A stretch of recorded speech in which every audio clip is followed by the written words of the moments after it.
Desce lá, ó. Aí que bacana. Pastor Horácio, o Senhor te abençoe. Fala com a gente aí o que Deus queimou no seu coração, em nome de Jesus.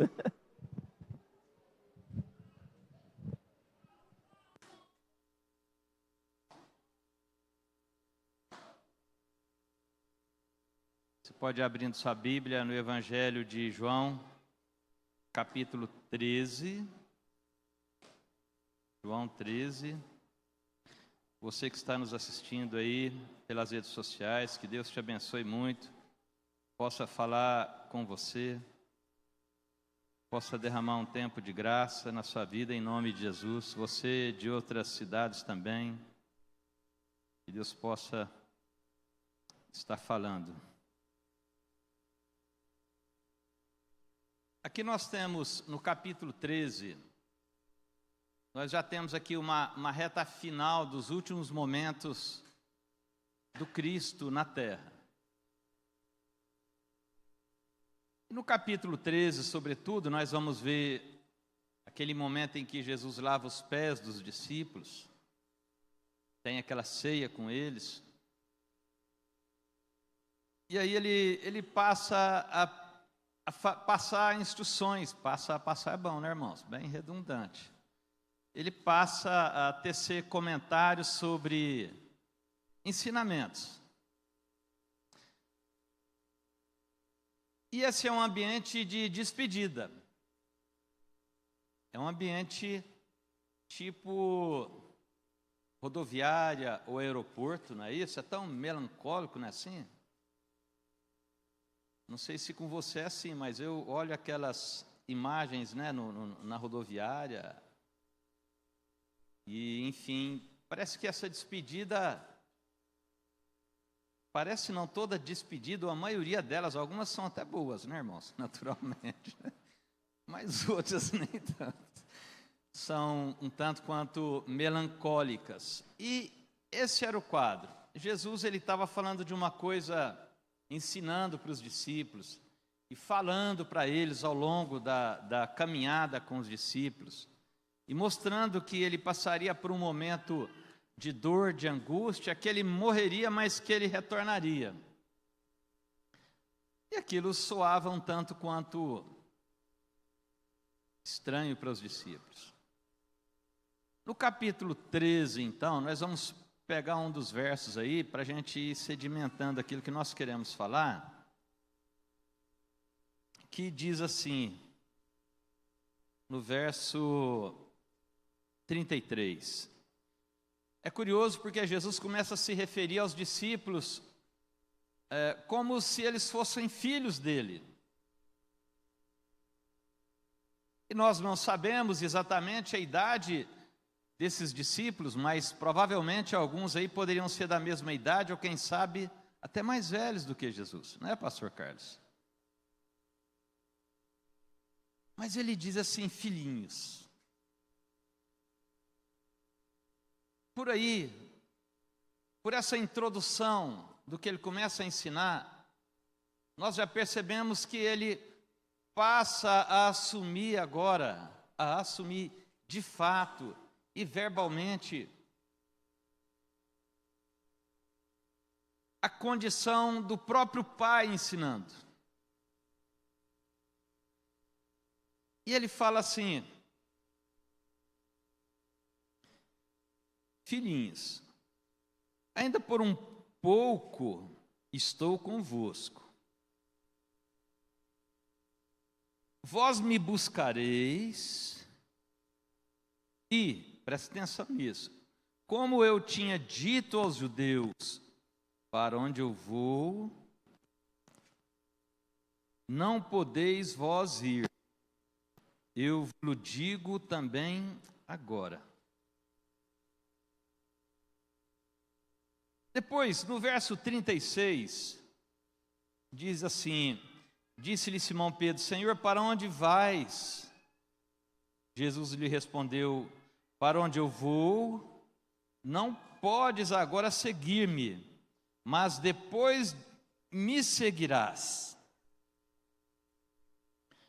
E aí agora nós começamos pulamos esses próximos versículos e vamos para o capítulo 14, do verso 1 ao verso 6. Ele diz assim: não se turbe o vosso coração, credes em Deus, crede também em mim. Na casa de meu pai há muitas moradas. Se não fosse assim, eu vos teria dito, pois vou preparar-vos lugar. E se eu for e vos preparar lugar, virei outra vez e vos levarei para mim mesmo, para que onde eu estiver, estejais vós também. Mesmo vós sabeis para onde vou e conheceis o caminho. Disse-lhe Tomé: Senhor, nós não sabemos para onde vais. E como podemos saber o caminho? Disse-lhe Jesus: eu sou o caminho e a verdade e a vida. Ninguém vem ao Pai senão por mim. Vamos fechar os nossos olhos. Deus Pai, que as palavras que o pastor Carlos se referiu a mim se materializem nesses minutos que teremos aqui. Porque nos colocamos, ó Deus, como boca do Senhor para falar à tua igreja. Mas que a tua igreja também possa ter o coração completamente aberto para receber tudo aquilo que o Senhor tem para nos ensinar nessa noite, em nome de Jesus. Amém? Irmãos, nós precisamos estabelecer aqui algumas premissas para que essa palavra de fato alcance aquilo para o qual ela será falada. A Bíblia nos ensina, olha só, no capítulo 13 da primeira carta aos Coríntios, eu não me lembro agora se é no versículo 12, diz assim: agora nós vemos como por espelho em enigma, mas então conheceremos assim como somos conhecidos. A Bíblia diz que na carta aos Hebreus, no capítulo 10, que aquilo que nós vivemos aqui, presta atenção no que eu vou falar, aquilo que nós vivemos aqui sentado nessas cadeiras, elas de fato, elas são um reflexo das coisas que são espirituais. Então presta atenção nisso aqui. O que nós estamos falando e ouvindo aqui agora abre os céus e há uma conexão entre o mundo que nós vemos e o mundo espiritual.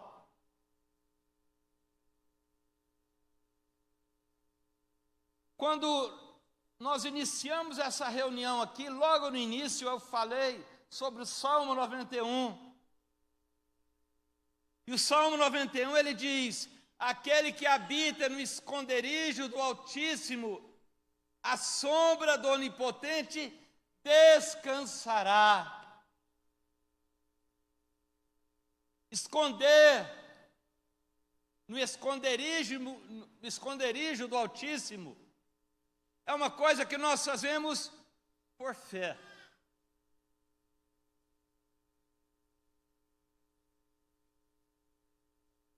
Mas é justamente pela fé que nós acabamos de dizer que Abel ofereceu uma oferta ao Senhor e que por essa fé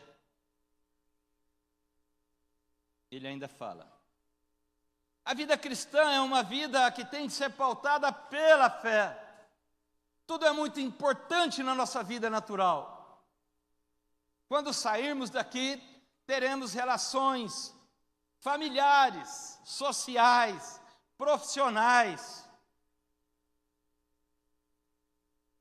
Mas em todas elas, haverá uma conexão entre o mundo espiritual e o mundo natural. De tal maneira que Lá na carta aos Hebreus, a Bíblia diz que aquilo que acontecia no templo eram sombra das coisas celestiais. E eu disse aqui na abertura do culto que a sombra é o testemunho de que o real está próximo.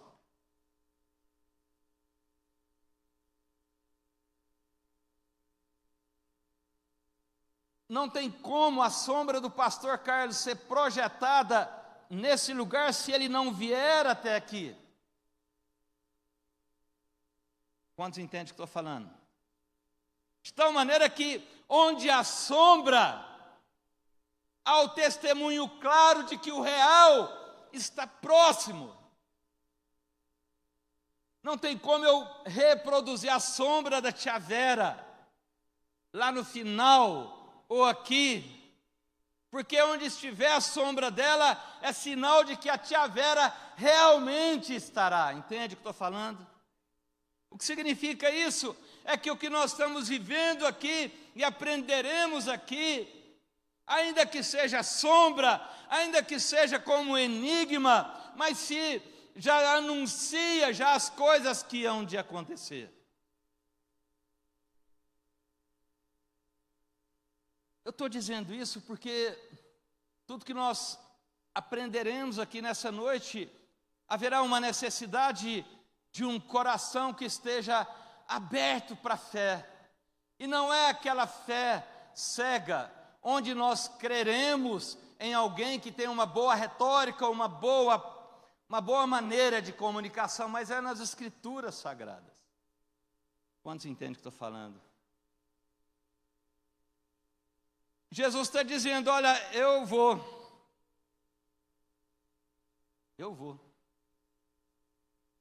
Só que percebam bem, quando eu falei os últimos versículos ali, do capítulo 13 de João, Jesus diz, olha, para onde eu vou, vós não podeis ir. Quando João começa o capítulo 14, ele diz, não se turbe o vosso coração. Talvez seu coração está batendo um pouquinho mais acelerado nesse início de noite. Porque alguma coisa te angustia. Porque a sua visão, ou quem sabe a minha visão, esteja uma visão de um Jesus tão distante, porquanto poderíamos estar desprotegidos. Muitas vezes essa é a leitura que a nossa mente faz diante dos episódios contraditórios na nossa vida. E ele começa dizendo no capítulo 14, verso 1, não se turbe o vosso coração, crede em Deus, crede também em mim. E aí ele diz, na casa de meu pai há muitas o quê? Diga bem alto, moradas. Ele diz, na casa de meu pai há muitas moradas. Esse é o X. Moradas é a palavra-chave do que nós vamos falar. Quando nós olhamos essa passagem, normalmente o nosso inconsciente trabalha o entendimento, a compreensão, a percepção do que está exposto ali nas letras, segundo a nossa mente, que é dirigida pelas leis da física. Então nós passamos a pensar como é que são essas moradas de que a Bíblia está falando. Será que Jesus vai penetrar num lugar e lá estará várias casas, várias moradas, vários quartos, onde nós entraremos e aí ficaremos igual as novelas da Rede Globo mostra? De vez em quando a gente sai naquele lugar todo gramadinho, bonitinho, vestindo roupa branca, não é assim? reencontra as pessoas lá, você, você. A nossa mente começa a trabalhar, isso é natural. Como seriam essas moradas?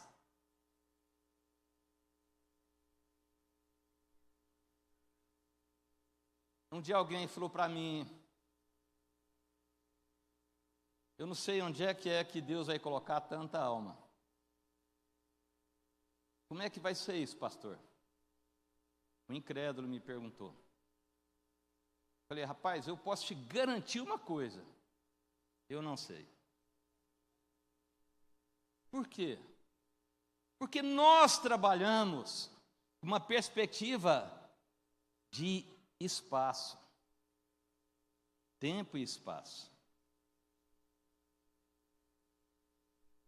E ele diz, na casa do meu pai há muitas moradas.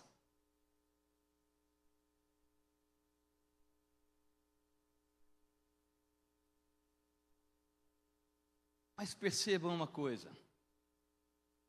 Ele diz assim, para onde eu vou, vós não podeis ir, mas depois vocês irão. De tal maneira que, ainda que a nossa concepção religiosa seja uma concepção baseada nas boas obras que nos levam para o céu,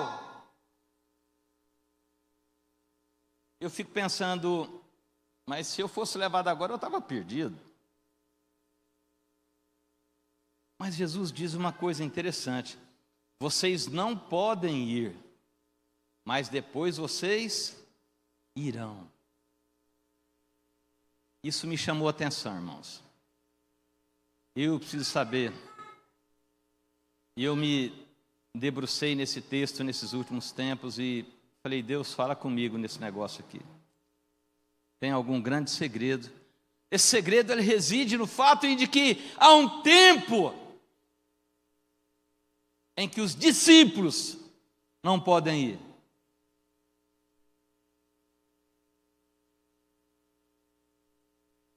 Mas lá no capítulo 6, a luz começa a brilhar sobre essa passagem.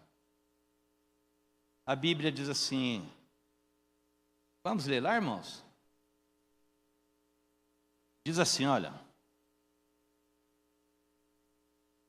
Disse-lhe Jesus, eu sou o caminho e a verdade e a vida, ninguém vem ao Pai senão por mim. Irmãos, agora presta atenção sobretudo. Eu sei que você já prestou muita atenção, que nós já falamos até agora. Mas de agora em diante, então, Jesus vai dizer, olha, eu sou o caminho, a verdade, que mais? A vida. Às vezes nós olhamos essa passagem e conversamos com outros religiosos numa perspectiva religiosa, dizendo, olha, é só através de Jesus que você vai a Deus. Se você não estiver em tal lugar, na denominação tal, você não vai a Deus. E normalmente, se baseando nessa passagem, isso é uma verdade, com certeza. Mas o que eu quero nessa noite é abrir mais o nosso entendimento para isso que ele está dizendo aí.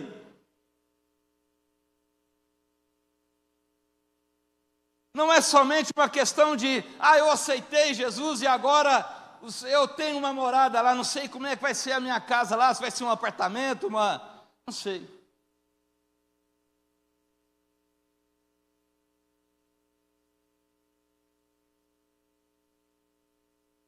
E ele diz, eu sou o caminho, a verdade e a vida. Quando Deus estabelece para Moisés fazer o tabernáculo, e agora começa, irmãos, no deserto, esse tabernáculo ele tinha 3 divisões básicas. Uma divisão é por onde todos entravam. Primeira porta. A segunda divisão era onde ficavam os sacerdotes, recolhendo os sacrifícios. E a terceira divisão, chamado Santo Lugar.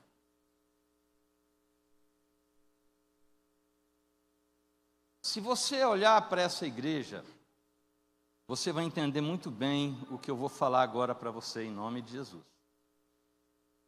Essa igreja tem uma grande porta lá. Amém? Aquela porta ali, ela não é estreita. Não é isso? Ela tem um segundo compartimento, que é o gasofilácio. Que simboliza o quê? O sacrifício. Porque, irmãos, fala aqui comigo, na moral, não deixa o pastor Carlinhos ouvir isso, não. É trazer dízimo e oferta em igreja, é brabo, não é verdade? Escutou não, né, pastor? Esse é o lugar do sacrifício. Porque no nosso dízimo e a nossa oferta, nós entregamos a nossa vida.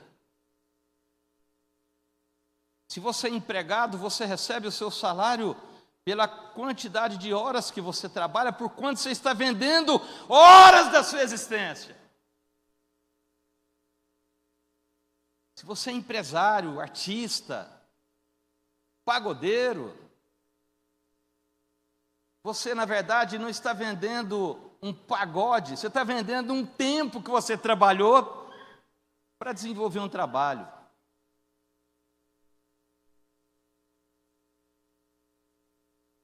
Mas quando nós alcançamos esse lugar do sacrifício e aprendemos que é o melhor lugar que tem dentro da igreja, aí nós entramos no Santo dos Santos. Porque, de fato, nós começamos a compreender a vida espiritual dentro de uma perspectiva de tabernáculo. E a nossa igreja ela é muito conhecida, não somente em Araguari, mas em boa parte, porque nós celebramos a festa dos tabernáculos. E o que Jesus está falando aqui, ele está falando o seguinte: olha, lá no tabernáculo tem 3 portas. A primeira porta se chama caminho. A segunda porta se chama verdade, a terceira porta se chama vida.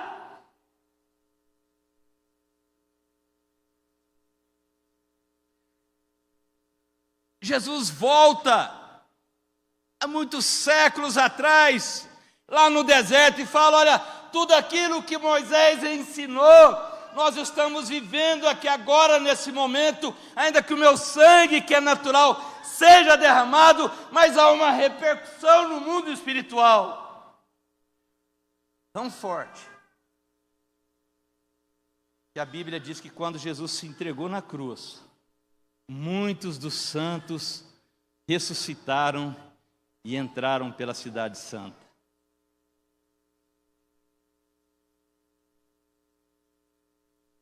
O que nós fazemos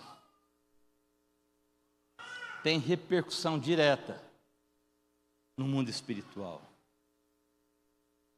A primeira porta é uma porta aberta a todos. E é curioso porque o tabernáculo ele tem, depois você pode ver na internet, eu até ia colocar aqui uma foto do tabernáculo. Ele tem a parte externa. Depois tem a parte que nós entramos pela porta chamada caminho.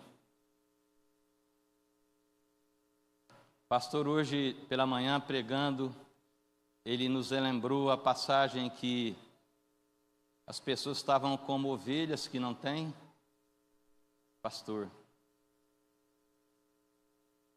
O apóstolo Paulo, quando ele vai conversar com os gregos sobre quem era Deus, ele fala: esse é aquele que a gente, tateando, procura encontrar. O drama no Éden, ele foi tal que nós perdemos a nossa visão espiritual.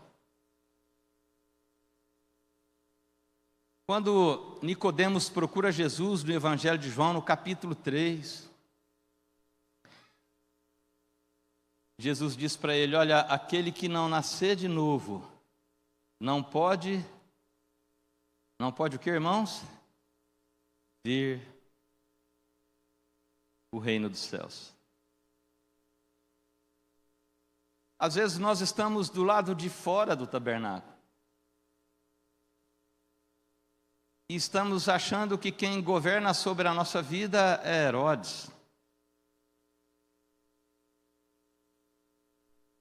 Mas quando nós achamos essa porta chamada caminho, as coisas começam a ganhar uma nova dimensão.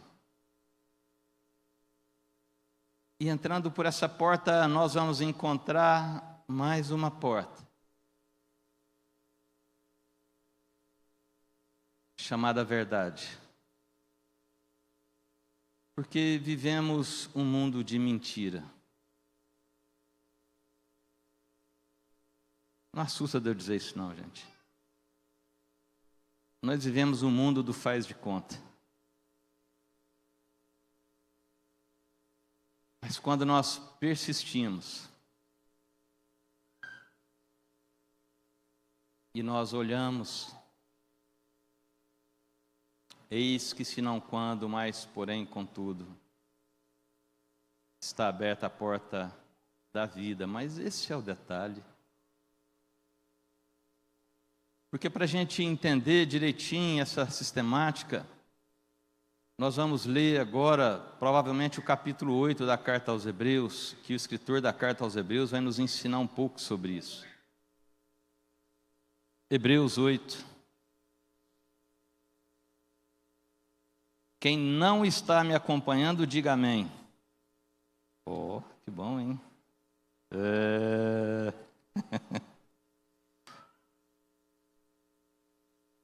Hebreus.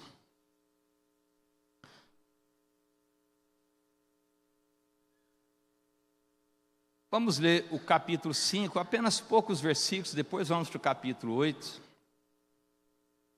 Diz assim: porque todo sumo sacerdote, tomado dentre os homens, é constituído a favor dos homens nas coisas concernentes a Deus. Hebreus capítulo 5, verso 1, que eu estou lendo. Para que ofereça dons e sacrifícios pelos pecados.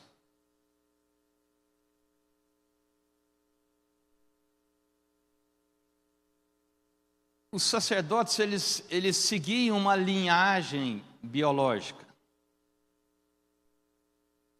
E eles eram tirados de entre os homens. E ele então exercia dentro desse tabernáculo o seu ofício. O sumo sacerdote, nós vamos ler no capítulo 8 agora, a Bíblia diz que ele entrava uma vez por ano somente.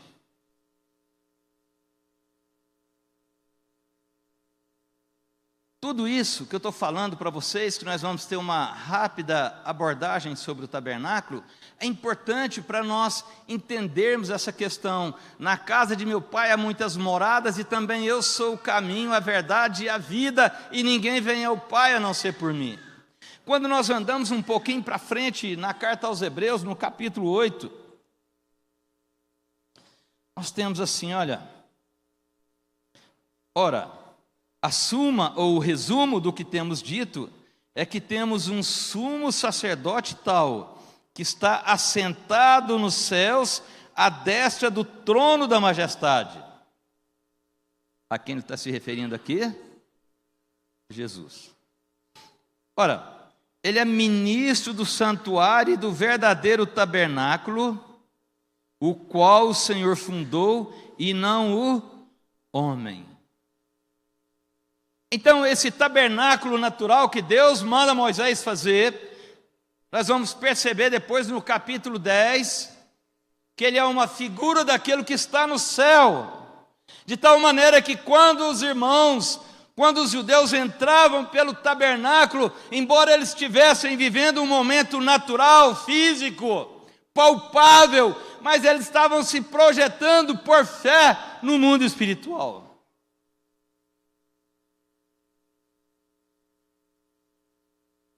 E a Bíblia diz assim,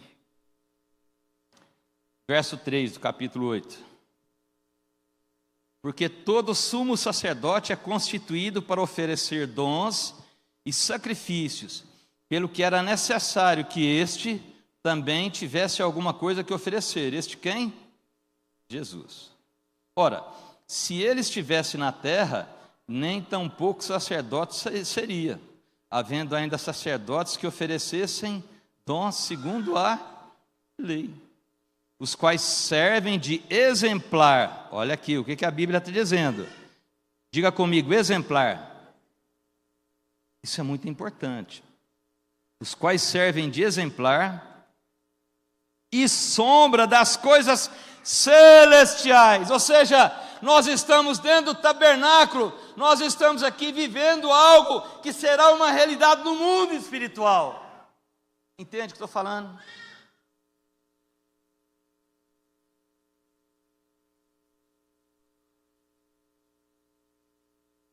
E ele continua.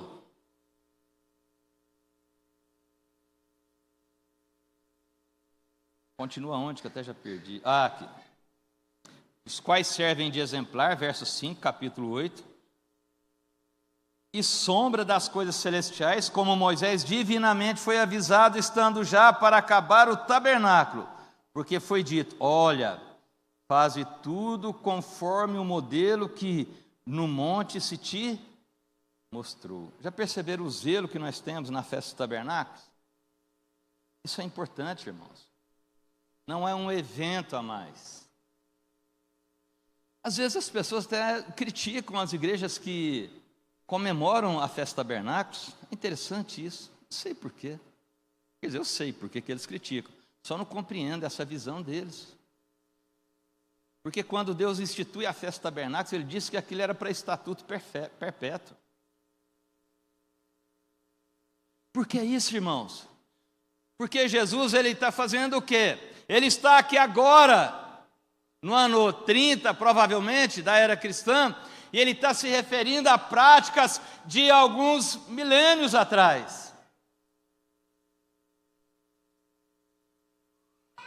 Quando alguém disser para você, não preocupa com o Antigo Testamento, não, porque Jesus veio abolir o Antigo Testamento. Irmãos, não é isso, irmãos. Não existe o novo sem o antigo. Talvez você olhe para o seu pai e fale, que velho chato. E você é novo. Mas isso só existe porque tem o velho. Entende? E aí, ele continua ensinando. Diz assim, no verso 6, mas agora alcançou ele ministério tanto mais excelente, quanto é mediador de um melhor concerto, que está confirmado em melhores promessas. E aí agora nós podemos pular, só para a gente já caminhar para o final, para o capítulo 9. Versículo 1. Ora, também o primeiro tinha ordenanças de culto divino e um santuário terrestre, porque um tabernáculo estava preparado, o primeiro em que havia o candeeiro e a mesa e os pães da proposição, ao que se chama o santuário. Mas depois do segundo véu estava o tabernáculo, que se chama o Santo dos Santos. Verso 6. Ora, Estando essas coisas assim preparadas, a todo tempo entravam os sacerdotes no primeiro tabernáculo, cumprindo o serviço. Mas, no segundo, como é que chama a terceira porta? Vida. No segundo, entravam só o sumo sacerdote uma vez por ano, não sem sangue que oferecia por si mesmo e pelas culpas do povo, dando nisso a entender o Espírito Santo que ainda o caminho do santuário não estava descoberto, enquanto se conservava em pé o primeiro tabernáculo, que é uma alegoria, diga comigo, alegoria, que é uma alegoria para o tempo presente, em que se oferecem dons e sacrifícios que, quanto à consciência, não podem aperfeiçoar. É claro, o tabernáculo do céu, ele é o perfeito. Esse que nós vivemos aqui, ele é a sombra. Mas o que nós temos hoje é a sombra, e a sombra é a proximidade com aquilo que é real.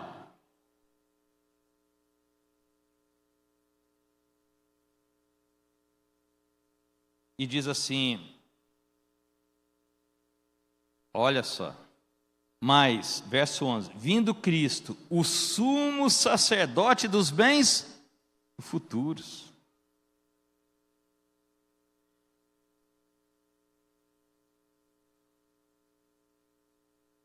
Por um maior e mais perfeito tabernáculo, não feito por mãos, isto é, não desta criação, nem por sangue de bodes e bezerros, mas por seu próprio sangue, que ele derramou na cruz, entrou uma vez no santuário, havendo efetuado uma eterna redenção.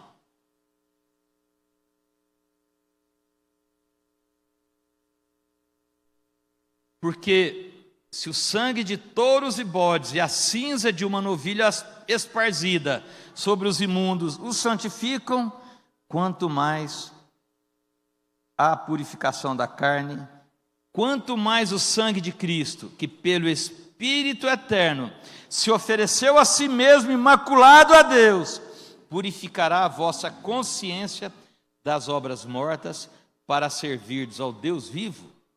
E olha só, por isso é mediador de um novo testamento, para que, intervindo a morte para a remissão das transgressões que havia debaixo do primeiro testamento, os chamados recebam a promessa da herança eterna.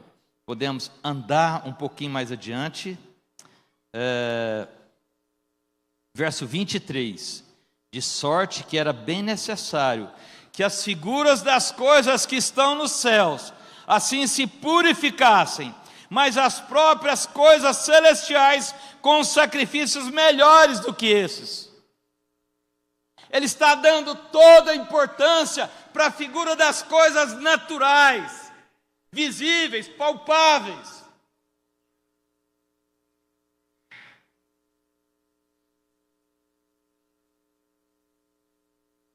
De tal maneira que ele fala em purificação. Se nós não nos propusermos a uma vida de purificação, nós estaremos enganando a nós mesmos. E aí, ele vai dizer, no verso 24, porque Cristo não entrou num santuário feito por mãos, figura do verdadeiro. Entende isso, irmãos? O santuário que o Senhor mandou Moisés fazer, ele não é o definitivo, mas ele é a figura do verdadeiro. De tal maneira que cabe a mim e a você, quando adentrarmos no santuário, termos uma reverência. Não podemos fazer assim como algumas pessoas do mundo artístico chama Jesus de o cara lá de cima. Eu não entendo isso.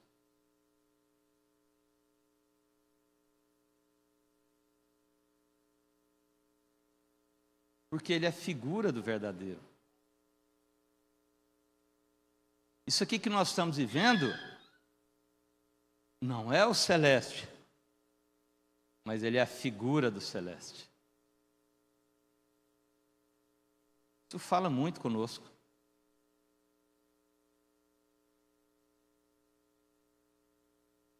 E ele continuando então, diz assim,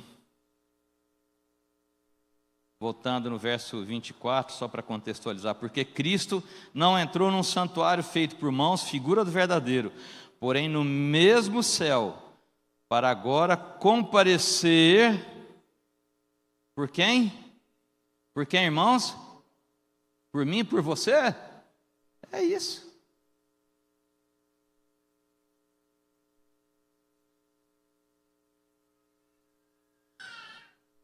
Porque Cristo entrou no Santo dos Santos por mim e por você, porque para ele não precisava. A Bíblia diz que ele foi tentado em tudo e não pecou em nada.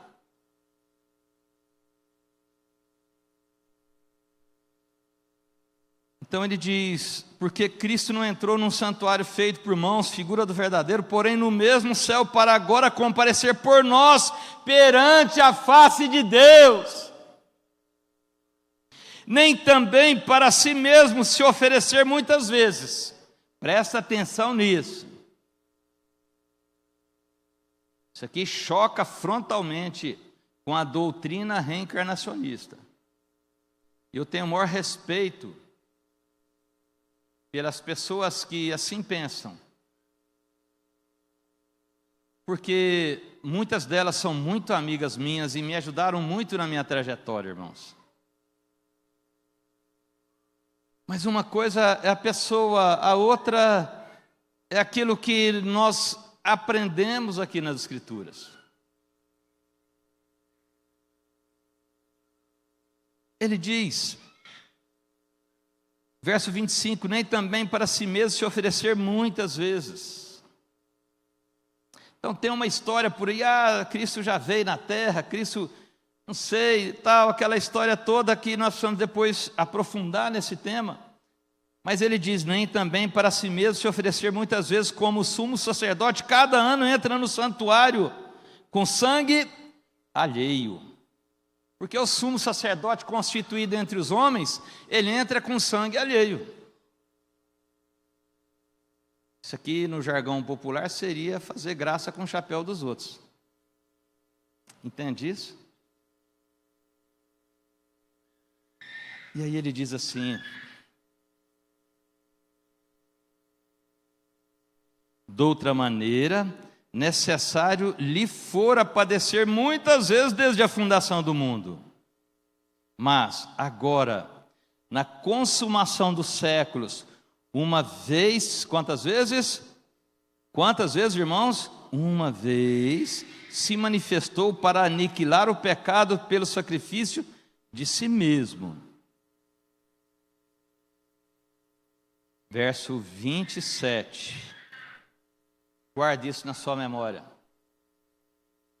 Você que está nos assistindo, guarde isso também.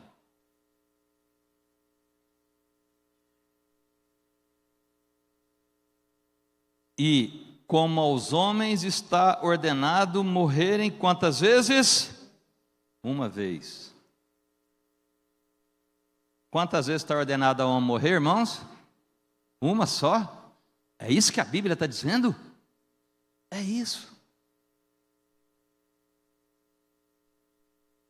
E aí ele diz depois o que? Vindo depois disso o juízo.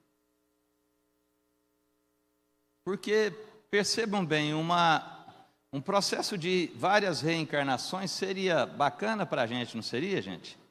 Eu estou com vontade de cometer algum pecado, eu cometo esse pecado, depois eu reencarno e pago esse negócio. Seria como se eu estivesse eternamente assinando notas promissórias para o juízo. Mas a Bíblia diz que ao homem está ordenado morrer quantas vezes? Uma vez. E depois disso? Vindo depois disso o quê? O juízo. E aí agora o verso 28, irmãos. Assim também Cristo oferecendo-se uma vez. Quantas vezes? Uma vez. Para tirar os pecados de muitos, aparecerá segunda vez, sem pecado, aos que o esperam para a salvação.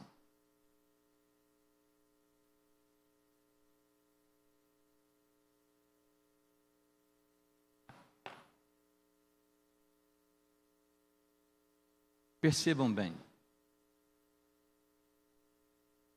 A equipe de louvor, se quiser já se posicionar, estamos até com o horário já avançado. Irmãos, olha como é que isso é sério.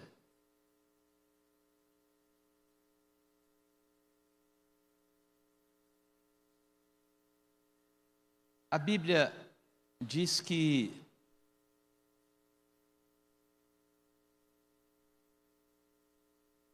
nessa última parte do tabernáculo, só entrava o sumo sacerdote uma vez por ano. Mas ele entrava com sangue alheio para aspergir. Mas a Bíblia diz que Cristo, ele penetrou nesse chamado lugar santíssimo, o Santo dos Santos, e aspergiu o seu próprio sangue. Olha aqui para o tio Horácio. Jesus estava numa cruz, do lado de fora da cidade, e o sangue dele foi derramado. Mas a Bíblia diz que aquele sangue que caiu sobre uma terra seca, cheia de pedra, ele reverberou lá dentro do Santo dos Santos. Irmãos, isso é demais, isso é maluco. Eu fico vendo esses negócios assim na Bíblia, assim, eu falo, gente, que coisa.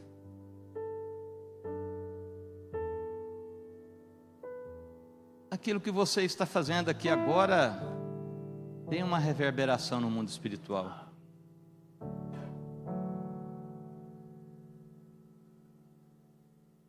E a Bíblia diz que Jesus falou assim que os discípulos não podiam ir, mas que depois iam.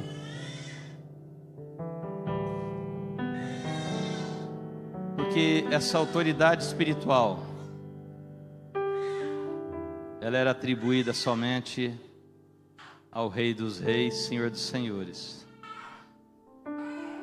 Mas a Bíblia, mesmo o texto diz que depois eles entrariam lá.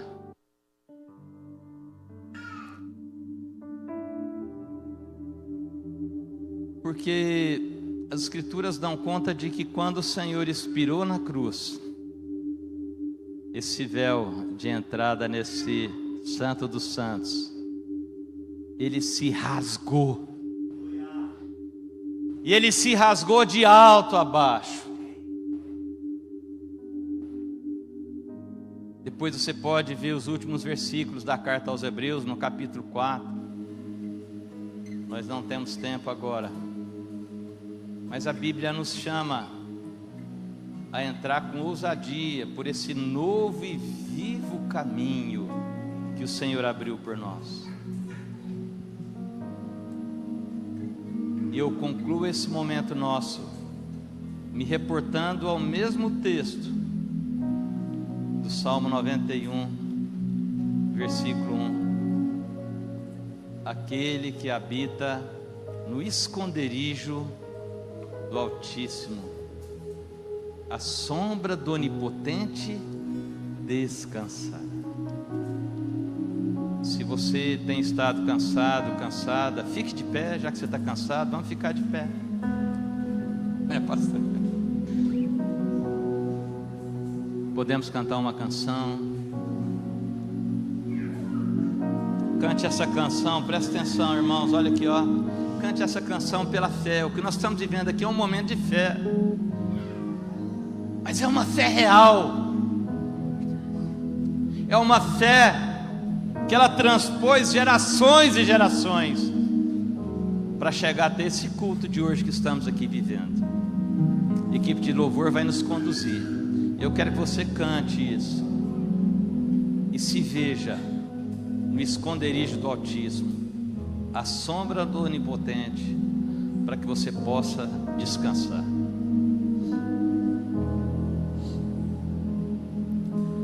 Busco a Ti, Senhor, pois bom e gracioso, poderoso para salvar. Enquanto eu viver, desejo bem dizer-te, em Teu nome levantar minhas mãos. Só Tu, Senhor, meu sumo sacerdote, único caminho que me leva de volta ao Pai.